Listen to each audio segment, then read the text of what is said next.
These are this afternoon's top stories. Students to undergo analytical training in the United States. Dominican Republic threatens to cut American ties, and 3D printers help to replace body parts. Good afternoon and welcome to ZIZ Midday Newscast. Today is Tuesday, 21st July 2015. I'm Carla Barrage.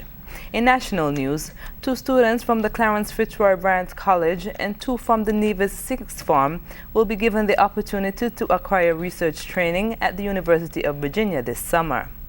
Associate Professor at the University, Dr. Janita Richardson, who is overseeing research in the Federation to determine the prevalence and the distribution of type 2 diabetes, says training the students may lead to a career in research analysis.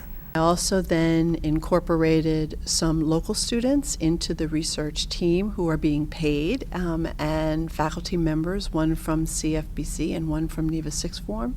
That'll be going back to the States with us for a week of intense analytical training. The whole point of having your faculty members and your students come with us is that they are being trained in these research skills that they'll then bring home and be able to share with not only in their classes, but hopefully as a career path here. The Summer 2015 Public Health Research Project, funded by the National Institute of Health, is being led by Dr. Richardson through a partnership between the University of Virginia and the Ministry of Health. Water pressure across St. Kitts still continues to be low. The St. Kitts Water Department Services says due to below average rainfall at this time of the year, inflows from the surface water sources continue to be low.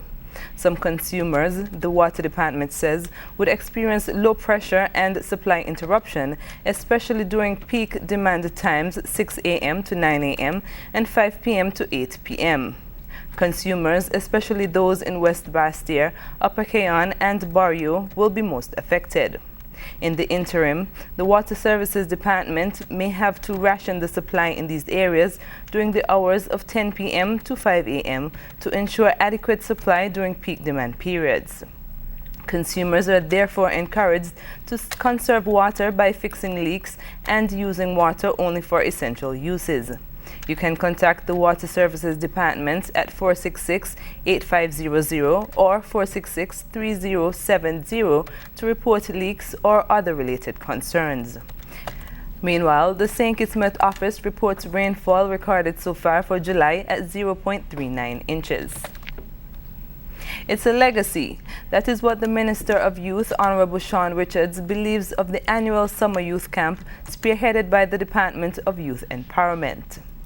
On the minister's behalf, Jeffrey Hanley, camp administrator, said the theme for this year's camp is especially appropriate in a time when we are charged to pay special attention to our country's youth. Theme Summer Camp 32, a safer place to grow for me and you, not only captures our mandate for the development of youth, but it also speaks to the legacy that has been developed by the Department of Youth Empowerment in providing quality summer programming that is both educational and fun for an impressive 32 years.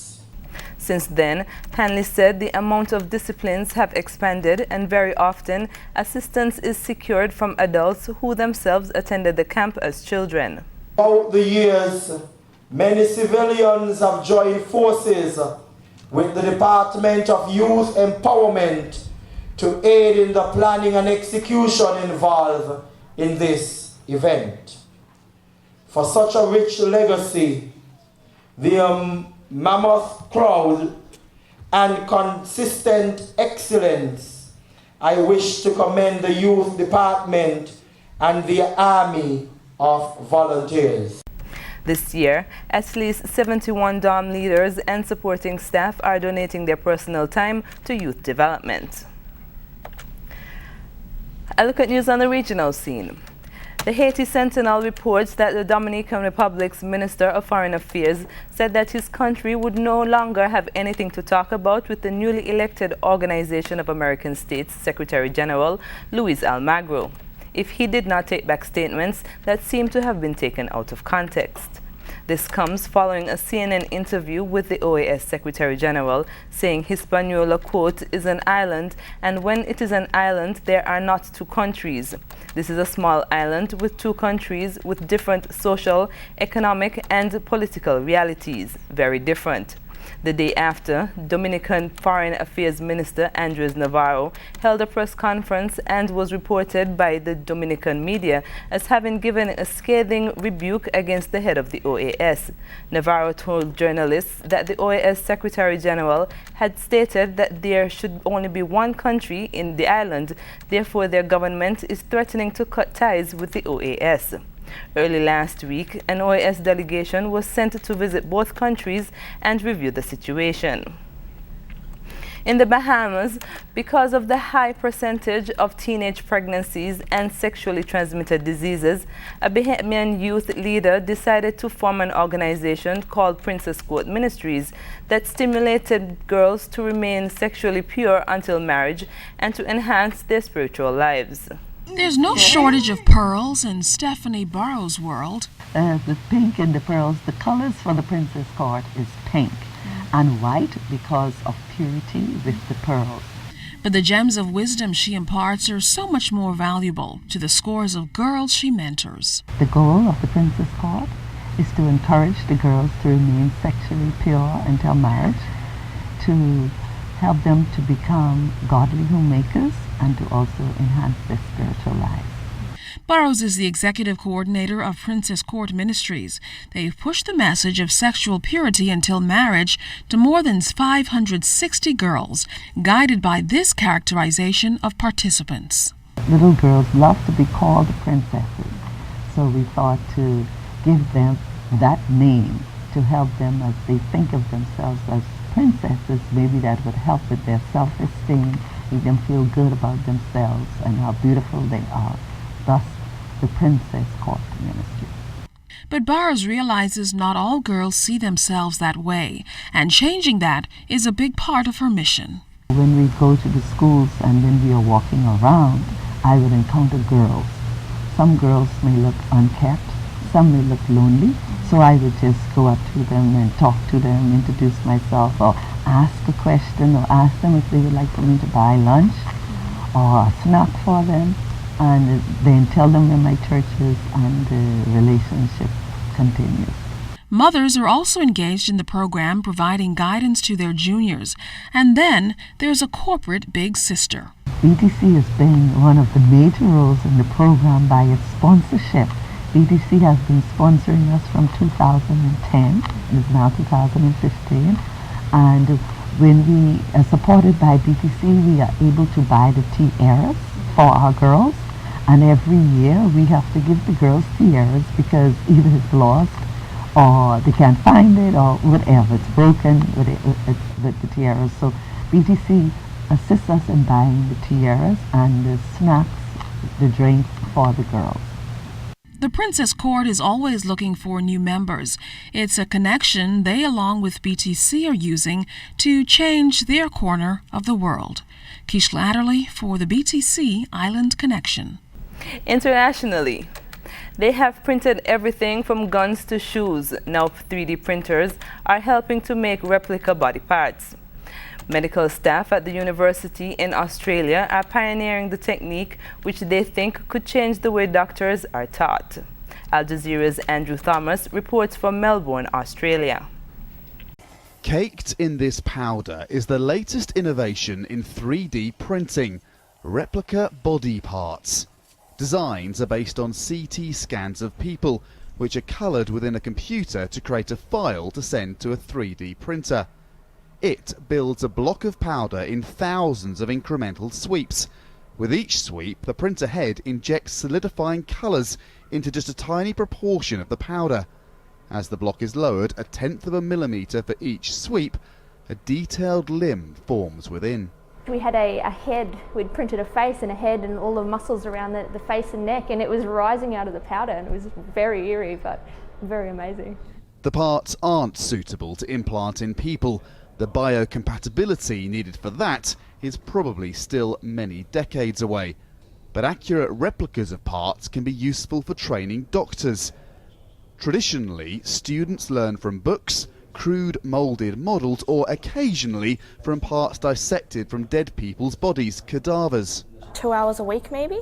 It's great having the cadavers there to have that 3D aspect, I suppose, or having that actual practical aspect to what you're learning in your textbooks. And with only the 2 hours, I suppose you could argue that it is a bit less than what we would ideally want. Cadavers are rare and expensive, and in some cultures they're taboo. There are some cultures and religions which frown upon the dissection or interference with a dead body, and I would like to think that the parts of the world where there are issues of teaching medical students with cadavers, that this could fill a unique niche. The accuracy of these models is what makes them special. For the first time, Korea has opened its tightly controlled casino market to a foreign operator to attract more tourism spending from China. Here are the details to this story.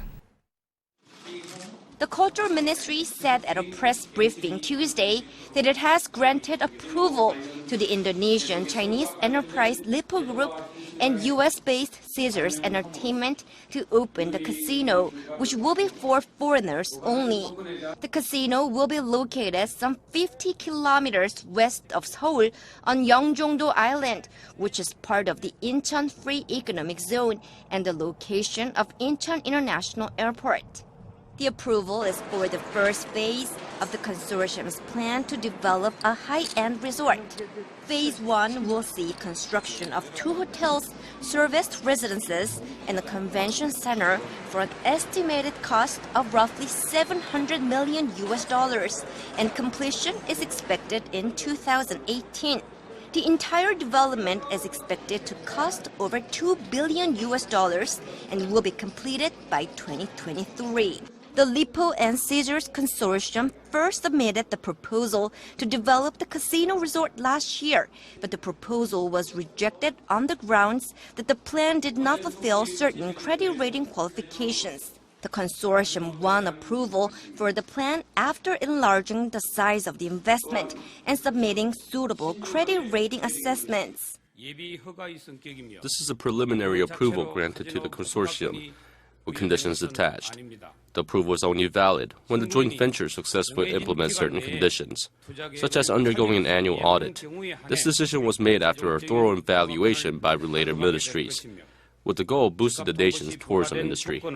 The government expects the casino to boost employment and bring in tax revenue, as well as strengthen the competitiveness of the domestic casino industry. It will be the 17th casino in Korea, 16 of which are exclusively for foreigners. Taking a look at the weather. Present weather is cloudy with a slight haze. Today's skies will be partly cloudy and hazy with winds blowing east to east-southeast at 9 to 17 miles per hour. A tropical wave is generating cloudiness and showers over and around the Leeward Islands. Temperatures today will reach a high of 81 degrees Fahrenheit.